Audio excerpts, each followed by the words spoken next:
On January 6th of 2021, you had tens of thousands of people peacefully protesting, and yet the corporate media and Democrats slander them with the made-up term insurrectionist. Republican Senator Ted Cruz is, of course, revising history. This is what he does. Revisionist history is a specialty for Republicans. But this time, he was specifically slamming pro-choice advocates as they were protesting in front of the homes of Supreme Court justices Brett Kavanaugh and John Roberts. Now, this follows the leak of the draft opinion indicating that the Supreme Court is poised to reverse Roe v. Wade. And so Cruz took the opportunity to call them violent and unruly while stating that January 6th insurrectionists were very peaceful as they were storming the Capitol. Unfortunately for him, though, the lies were perfectly depicted in a video that was put together by a progressive group known as MeidasTouch. Let's watch. On January 6th of 2021, you had tens of thousands of people peacefully protesting, and yet the corporate media and Democrats slander them with the made-up term insurrectionist. Terrorists assaulting police officers, tragically murdering a police officer.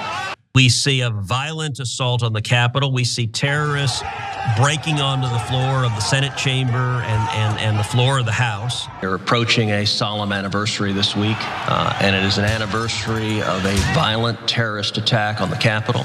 And yet, in this instance, they are not willing to call off their goons, even now as this has the potential to escalate.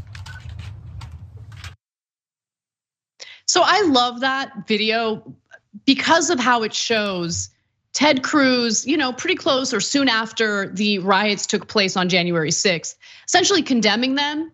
But he has no problem turning around, months and months later to basically show that he has fallen in line with the GOP messaging on what transpired in the nation's capital that day. At the same time, when it comes to literally a few dozen demonstrators protesting in front of Brett Kavanaugh's home, he makes it seem as though it was the most violent, unhinged thing that's happened in this nation's history. And so obviously he's a liar. He loves to revise history, but more importantly, this is another teachable moment in my opinion.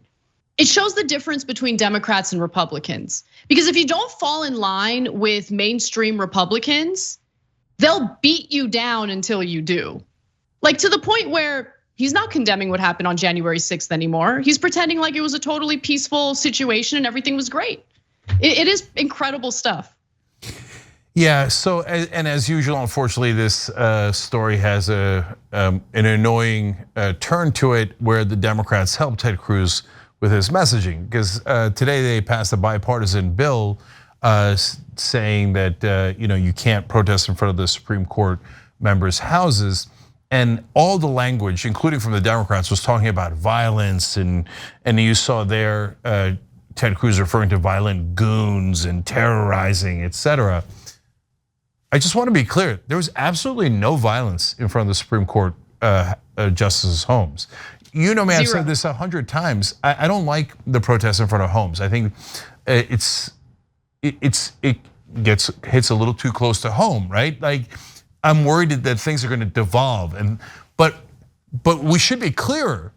They were vigils. There was no violence at all.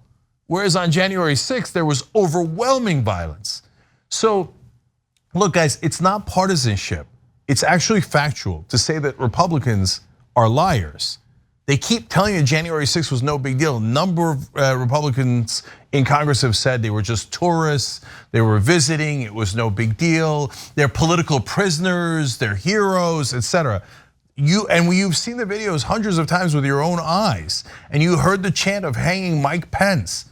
And they say that was civil and great, and a vigil in front of somebody's house was violent goons terrorizing the poor elites.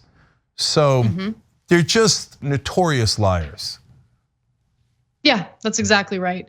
And it's just amazing how quickly Democrats will fall in line with the fear mongering that's spouted by the GOP in regard to these demonstrators, right? You have the Senate, which is notorious for never having the ability to pass anything thanks to the legislative filibuster, passing specific protections for Supreme Court justices and their immediate family members as a result of a couple dozen people demonstrating in front of Brett Kavanaugh's home. Like it is amazing, right? Unanimous. And by the way, in favor of that.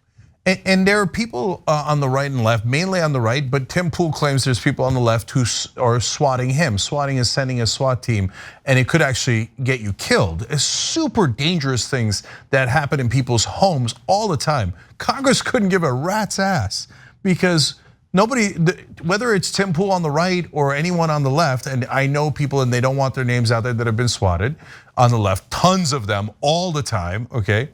Congress doesn't care. You're not part of the elites.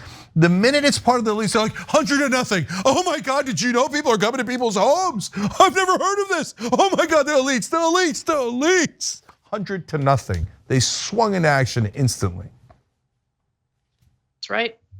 All right, well, let's switch gears to a story I didn't expect. Involves Alex Jones and QAnon. Let's get right to it.